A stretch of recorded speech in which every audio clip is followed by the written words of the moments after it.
अस्सलाम वालेकुम first year. उम्मीद है कि आप खैरियत से होंगे। हमने तलब वाला चैप्टर स्टार्ट किया है। तो तलब से क्या मुराद है, तलब की लचक से क्या मुराद है।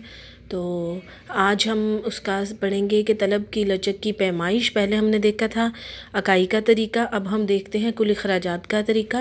यानी कि हम जो अपने अखराजात करते हैं उनके ज़रिए भी हम देख सकते हैं कि हमारी तलब की लचक अकाई से ज़्यादा है या अकाई से कम है। पहली बात तो यह है कि आपने इसको इस तरह से समझना है कि आपको जनरली भी समझ आ जाए कि तलब की लचक से क्या मुराद है। हमने पहले भी पढ़ा था, आज फिर आपकी आसानी के लिए बता रही हूँ। ये बातें अंडरस्टैंड करने की होती हैं। जितना ज़्यादा अच्छा आप उसको अंडरस्टैंड करेंगे उतना ही आसानी से आप उसको याद करेंगे। और ये ऐसी चीज़ें हैं कि एमफिल पीएचडी तक भी ये आपके पीछे ही रहेंगी। इसमें हमारे पास है तलब से मुराद सिंपली है, ये तो आपको पता ही है। फिर कानून तलब से मुराद ये है कि जब किसी चीज़ की कीमत बढ़ती है तो उसकी तलब कम हो जाती है। अब कानून तलब में हमें ये नहीं पता कि किसी चीज़ की कीमत 50% बढ़ी है, 100% बढ़ी है या 200% बढ़ी है। तो लिहाजा हमें ये देखने के लिए कि किसी चीज़ की कीमत में कितनी तब्दीली आई है और किसी चीज़ की तलब में कितनी तब्दीली आई है, तो उसके लिए हमें तलब की लचक की तरफ देखना पड़ता है। यानी कि तलब कितनी इलास्टिक है कीमत के तब्दील होने से। अब हमारे पास 3 किस्में हैं, 3 किस्में नहीं है, 3 तरह की तलब की लचक होती है। अकाई के बराबर, अकाई से ज़्यादा या अकाई से कम। अगर जितनी कीमत में तब्दीली आई यानी कि कीमत डबल हो गई, सपोज़ तलब जो है वो हाफ़ हो गई। इसी तरह से ना कीमत बढ़ने से तलब कम हो जाएगी। तो जब कीमत बढ़ गई 50% या 100% कीमत बढ़ गई, डबल होगी कीमत, 10 से 20 हो गई। तलब पहले आपकी 20 थी, 20 से 10 हो गई। तो इसका मतलब है कि कीमत में 100 गुना इजाफा हुआ, जबकि तलब में भी 100 गुना कमी हुई। तो हम कहते हैं जितनी कीमत बढ़ी उतनी ही तलब कम हो गई। तो लिहाजा तलब की लचक अकाई के बराबर है। और दूसरा हमारे पास पॉइंट है तलब की लचक अकाई से कम। तो अकाई से कम का मतलब ये है कि आपने जब कम या ज़्यादा देखना है तो आपने उसको तलब के पॉइंट ऑफ व्यू से देखना है। अगर हम ये देखें, अब हम अकाई से कम लचक की बात करते हैं, तो अगर कीमत में इजाफा ज़्यादा हो यानी कि कीमत डबल हो जाए, सपोज़ 10 रुपये कीमत थी बढ़ के 20 हो गई है, जबकि तलब जो कम होनी चाहिए थी वो 20 से 10 की बजाय 20 से 15 हुई है। कीमत में तब्दीली 100% आई है, जबकि तलब में तब्दीली 50% आई है। तो हम कहेंगे तलब की लचक अकाई से कम है। बहुत सारे बच्चे इसको मिक्सअप कर देते हैं, उन्हें नहीं समझ रहती। आपने तलब की लचक को हमेशा तलब के पॉइंट ऑफ व्यू से देखना है, कीमत के पॉइंट ऑफ व्यू से नहीं देखना। कीमत बढ़ेगी तो उसके जवाब में जो तलब का बिहेवियर होगा उसको हम कंसीडर करेंगे कि वो अकाई से ज़्यादा है, अकाई से कम है या अकाई के बराबर है। इसी तरह से कीमत में तब्दीली आ जाती है। सपोज़ 10 रुपये से 20 रुपये कीमत हो जाती है। तो जब 20 रुपये कीमत होगी तो अगर आप 20 किलो चीज़ ले रहे थे तो सडनली आप सोचते हैं, या सोसाइटी हमारी 20 किलो ले रही थी, तो सोसाइटी हमारी सोचती है कि ये बहुत ज़्यादा है। जैसे नॉर्मली हम बाइकआउट भी कर देते हैं चीज़ों का, या कुछ ऐसी चीज़ें भी होती हैं जो हम सोचते हैं चलो अब कीमत बढ़ गई, अब हम नहीं लेते, नेक्स्ट टाइम जब कीमत कम हो जाएगी तब हम वो चीज़ें ले लेंगे। तो इस तरह से हमारे पास जो है वो तलब की लचक अकाई से ज़्यादा होती है। अब हमारे पास दूसरा तरीका है अखराजात का तरीका। तो अखराजात से भी हमें पता चल जाता है कि तलब की लचक अकाई से कम है, अकाई से ज़्यादा है या अकाई के बराबर है। तलब की लचक अकाई से कम का मतलब ये होता है, जब हम कहते हैं कि किसी भी चीज़ की तलब की लचक अकाई से कम है तो इसका मतलब ये होता है कि कीमत में ज़्यादा तब्दीली आई है जबकि तलब में बहुत ज़्यादा तब्दीली नहीं आई। तो ये नॉर्मली हमारे यहाँ ऐसी चीज़ें होती हैं जो कि ज़रूरियात ज़िंदगी की अशिया होती हैं। जैसे कि अगर हम मिसाल लें, रोटी है या आटा है, दालें हैं, चावल हैं, चीनी है, जो हमारी ज़िंदगी की बहुत बुनियादी ज़रूरियात हैं जिनके बगैर ज़िंदगी गुजारना नामुमकिन है। वो जो तमाम चीज़ें हैं अगर उनकी कीमतें डबल हो जाएं तब भी हम उनकी जो तलब है उनको कम नहीं कर सकते, यानी कि आधी नहीं कर सकते। और जब इन चीज़ों की अगर कीमत कम हो जाती है इन चीज़ों की, तो उस सूरत में भी चूँकि हम अपनी ज़रूरत का ले रहे होते हैं, यानी कि अगर कीमत जो है वो 100% कम हो गई है तो हम उन चीज़ों को डबल नहीं करेंगे, क्योंकि हम ऑलरेडी अपनी ज़रूरत की चीज़ें ले रहे हैं। 5-10 किलो ज़्यादा ले लेंगे लेकिन उनको डबल नहीं करेंगे। इसलिए तलब की लचक इकाई से कम का मतलब ये होता है। और आगे आप देखेंगे भी, पढ़ेंगे भी, तो ये बात जहन में रखें कि जो ज़रूरियात ज़िंदगी की अशिया होती हैं उनकी तलब की लचक हमेशा कम होती है। और ऐसी अशिया जिनका ख़रीदना आप मौखर कर सकते हैं, पोस्टपोन कर सकते हैं, जैसे कि अगर आपने टीवी ख़रीदना है, उसकी कीमत बढ़ गई है तो आप कहते चले नेक्स्ट ईयर से ही या कुछ महीने बाद से ही। इसी तरह से ऐसी तमाम चीज़ें जिनको आप फ़िल वक्त पोस्टपोन कर सकते हैं, जिनका ख़रीदना उनकी तलब की लचक इकाई से कम होती है। अब हमारे पास है कुल अखराजात का तरीका। तो अल्फ्रेड मार्शल के पेश करदा इस तरीके की रूह से कीमत में तब्दीली के असर को सारिफ के कुल खर्च में होने वाली तब्दीली के असर से देखते हैं, और सादा अल्फाज में इस तरीके के मुताबिक हर कीमत को तलब की दी हुई मिकदार से ज़रब देकर अखराजात मालूम करते हैं, और फिर कीमतों की तब्दीली का कुल अखराजात की तब्दीली पर असर देखकर तलब की लचक का अंदाज़ा लगाते हैं। पहले हमने देखा था इकाई का तरीका या फ़ीसद तरीका, अब हम ये देखते हैं कि कुल खर्च का तरीका।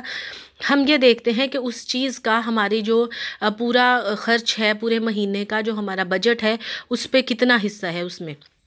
उसके बाद फिर हम डिसाइड करते हैं, जैसे कि ये गोशवारा दिया गया है, चीनी की कीमत है 9 रुपये किलो, फिर 8, फिर 7, 6 और एंड पे उसको कम करते करते 1 रुपये किलो। अब मिकदार तलब है हमारे पास, पहले 9 रुपये में हम 2 किलो चीज़ ख़रीद रहे थे, 8 रुपये पे 3 किलो। तो इसी तरह से जब 1 रुपये कीमत हो जाती है तो हम उसकी तलब जो है वो 10 किलो कर देते हैं।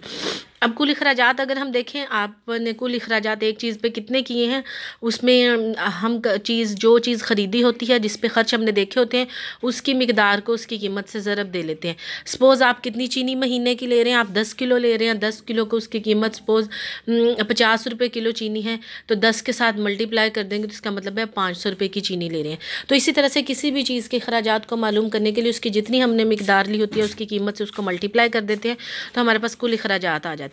तो यहाँ हम हर कीमत, चीनी की बदलती कीमत के साथ अखराजात कैलकुलेट कर रहे हैं। जब 9 रुपये कीमत थी चीनी की तो 2 किलो थी तो 18 रुपये आ रहे थे। जब 8 रुपये होगी तो हम 3 किलो चीनी ले रहे हैं तो 24, यानी कि अखराजात बढ़ते चले जा रहे हैं। फिर एक ऐसी स्टेज आती है जैसे कि जब 6 रुपये थी तो हम 5 किलो चीनी ले रहे थे तो कुल अखराजात 30 थे। फिर जब कीमत 5 रुपये हुई, हम 6 किलो चीनी ले रहे थे तो तब भी अखराजात हमारे 30 थे, यानी कि अखराजात में कोई तब्दीली नहीं आई।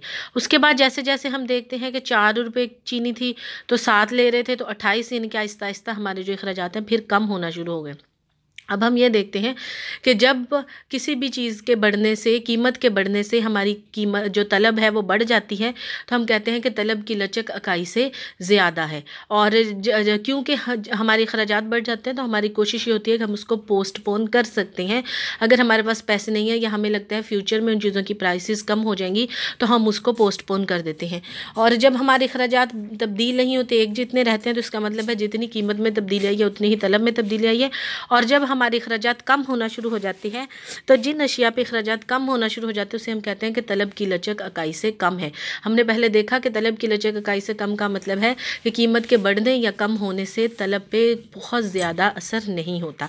तो इसकी वजाहत सिंपली हम डायग्राम से भी कर सकते हैं। डायग्राम हमारे पास वही जो ख़त तलब होता है वो होता है, और इसको बताया गया जैसे जैसे हम वाई एक्सिस की तरफ मूव करते हैं तो तलब की लचक बढ़ती है, जो कि ये जाहिर करती है कि कीमत में ज़्यादा तब्दीली आई है जबकि तलब में कम तब्दीली आई है। और इसी तरह से हमारे पास जो है वो जैसे जैसे एक्स एक्सिस की तरफ जाना शुरू करते हैं तो हम कहते हैं तलब की लचक इकाई से कम है। अब इसमें असरात है कि जब किसी शय की कीमत कम होने से इस शय की ख़रीद पर कुल अखराजात बढ़ जाएँ और कीमत के बढ़ने पर अखराजात कम हो जाए तो तलब की लचक इकाई से ज़्यादा होती है। दूसरा है जब कीमत में तब्दीली के बावजूद उस शय पर होने वाले कुल अखराजात यकसा रहे तो ऐसी तलब की लचक इकाई के बराबर होती है। और थर्ड है जब कीमत में कमी से इस शय की ख़रीद पर कुल अखराजात कम हो जाए और कीमत ज़्यादा हो जाए और अखराजात बढ़ जाएँ तो तलब की लचक इकाई से कम होती है। अब हमारे पास एक और पॉइंट है नुक्ती लचक। नुक्ती लचक ये लचक की, तलब की लचक की किस्म है। नुक्ती लचक से मुराद, जैसे कि नाम से ज़ाहिर है, नुक्ता से नुक्ती लचक है। तो जब किसी शय की कीमत और मिकदार तलब में मामूली तब्दीलियाँ वाक़या हों तो ख़त तलब पर पेमाइश किए जाने वाले नुकात एक दूसरे के इतने करीब होते हैं कि वो एक ही नुक्ता नज़र आता है। यानी कि कीमत में भी तब्दीली चंद पैसों में हो और तलब में भी तब्दीली, जैसे कि आजकल पेट्रोल की कीमतें हैं, अक्सर औक़ात ऐसा होता है 20 पैसे बढ़ गई, 50 पैसे बढ़ गई, 50 पैसे कम हो गई, तो उससे फिर हमारी जो तलब है वो भी मामूली सी ही तब्दील होती है। इसलिए ख़त तलब की किसी एक नुक्ते पर तलब की लचक की को पैमाइश को नुक्ती लचक कहते हैं, यानी कि बहुत मामूली सी तब्दीली होती है। अगर हम देखें तो हमें यूँ लगता है कि वो तकरीबन एक ही नुक्ते पे हैं। तो डायग्राम में जैसे कि दो नुकात हैं ए और बी हैं, इस पर वाक़ दो नुकात ए और बी बिल्कुल करीब हैं, जो इस बात की निशानदही कर रहे हैं कि कीमत में मामूली तब्दीली से, यानी कि P से P1 तक और मिकदार तलब में Q से Q1 तक जो तब्दीली आई है वो बहुत मामूली सी है।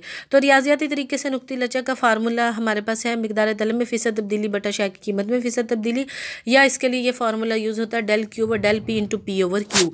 तो अब जैसे कि इन्होंने बताया कि चीनी की कीमत थी 8.4 रुपये और मिकदार तलब थी 4, चीनी की कीमत कम हो गई 8.2 और यानी कि 8 रुपये और 2 पैसे और 20 पैसे मिकदार तलब हमारे पास होगी 4 किलो और 100 ग्राम। तो अब इसको हम सिंपली पुट कर देंगे। डेल क्यू हमारे पास होता है Q2 minus Q1, del P हमारे पास होता है P2 माइनस P1, यानी कि जो डिफरेंस होता है डेल जो है वो चेंज को शो करता है, तब्दीली को शो करता है। तो तब्दीली किस तरह से आएगी, दो चीज़ें आप उनका डिफरेंस लेंगे तभी तो पता चलेगा कितनी तब्दीली आई है।